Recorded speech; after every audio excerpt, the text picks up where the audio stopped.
Well, good morning. It is a very nice, cold, wet morning. So, we're going to do a little shooting, if you would. Today we got the Ruger GP100 357 Magnum. And go ahead and dump out them casings right quick. I don't know much about the history of this firearm, but I know a few things. Number one, it's a Ruger. So, enter the mantra, Ruger, built like a tank. You can't make a video without saying that about a Ruger. Second of all, it is chambered in one of my favorite pistol calibers, the 357 Magnum. I say one of mine because it's not my top favorite, but we'll do a video on that one these days. So yeah, there's going to be a lot of shooting and not a whole lot of talking today. This thing, though, I gotta say, I did some single action shooting there, and I was grouping them in there pretty well here at about 30 yards. I made probably about a 6-inch group. I kind of strung them out there to the side a little bit, but I wonder what we can do for double action. Maybe we should try that. All right, going hot.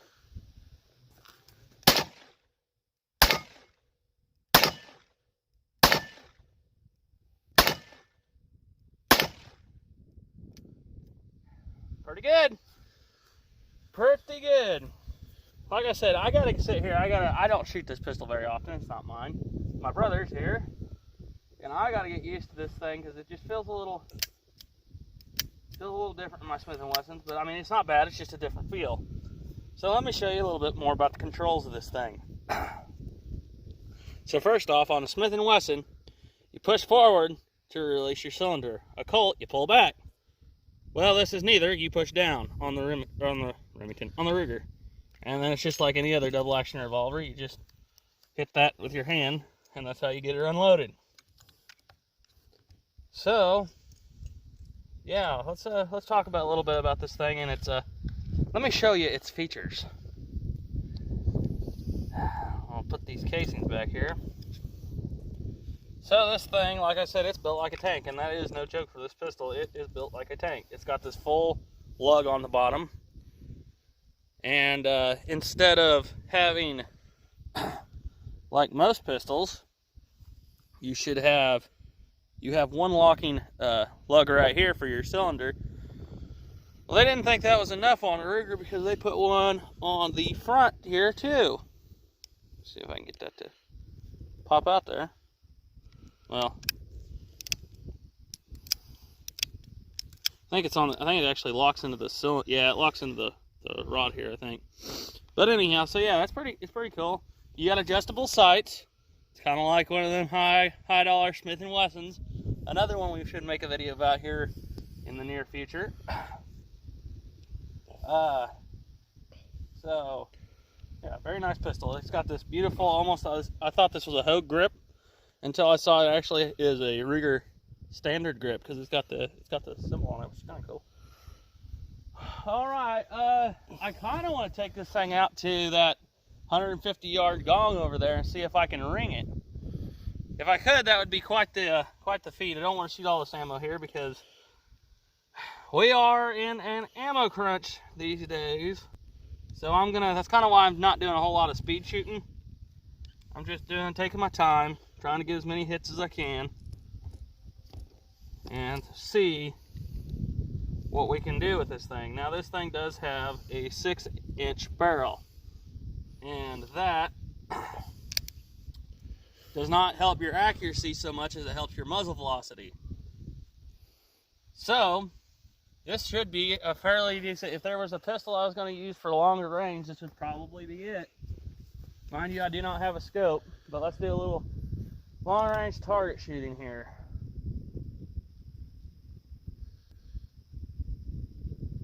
Oh, whoa, way low. All right, it's dropping a little. I think I hit it.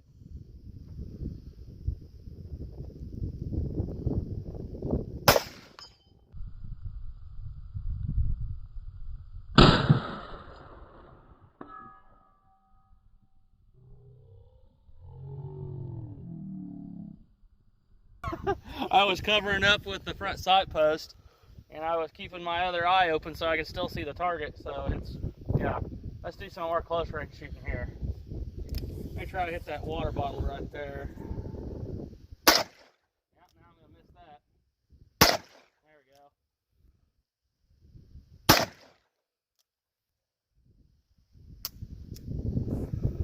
go. There you go. Let's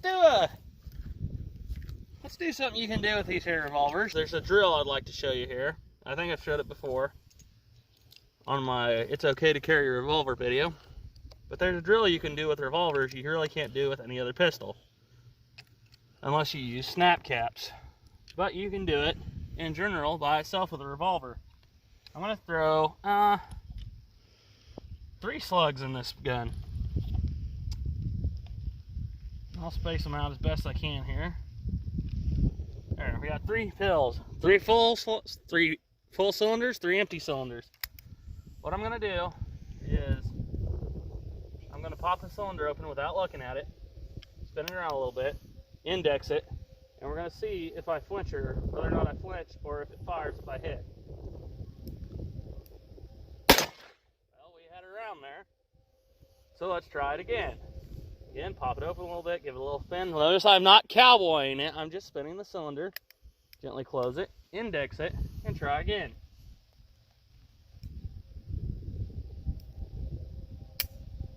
No flinch. That's a good sign. All right, let's try it again. This is a very good drill to get rid of your flinch. You know what is another good drill I found out though to get rid of flinch? Try shooting a flintlock for a while. I kid you not. You flinch really bad with flintlocks, but after you get done shooting them and you shoot a standard firearm, that flinch is pretty much gone. And there we go, another hit. So now we have 1 live round left. Do this again. This is a really good drill, people. Really good drill.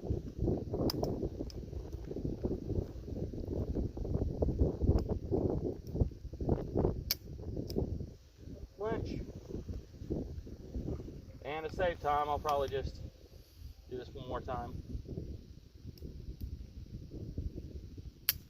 No flinch. Okay, let's find that live round and fire it.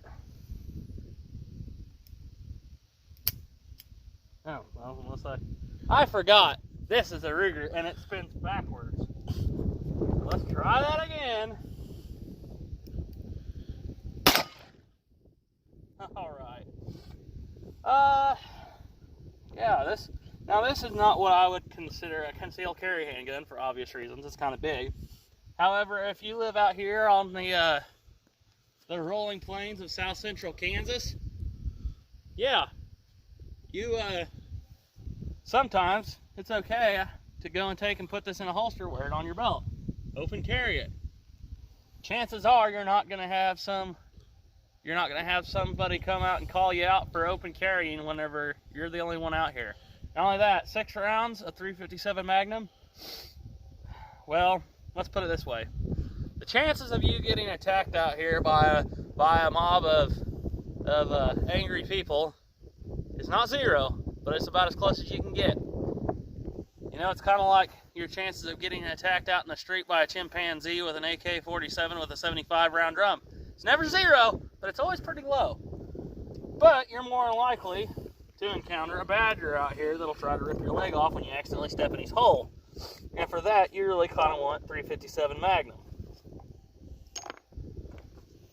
So, I'm not going to do too much more shooting here. I might do a little bit of speed shooting, seeing how I can handle this recoil on this thing, because it's got a little bit of recoil. Not going to lie, it's not terrible, because it is a big gun. I may try 1 more cylinder here. Shoot that little cap. Oh yeah, I got a cap there. My brother's wanting me to see if I can skip it. And we'll try. I can't make no promises, but we will try. I may have to single action it. Where'd it go? Up on the hill. Well, we ain't gonna skip it, I guess, because it is no longer around. Nice. Let's kill some clay pigeons.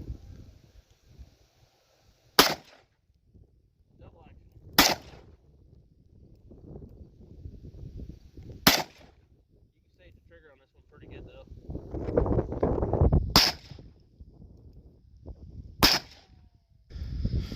Well, folks, that's about it for today. Once again, this is a really nice little pistol. It'd be a very good hunting pistol, especially if you could put some sort of a, well, I don't see nowhere you can mount an optic to it, but you really don't need one. We proved today. If you practice enough, and mind you, I think this is the second time I've ever shot this pistol. If you get good enough with this thing, you could make 100-yard, 150-yard hits all day long. That was 150 yards.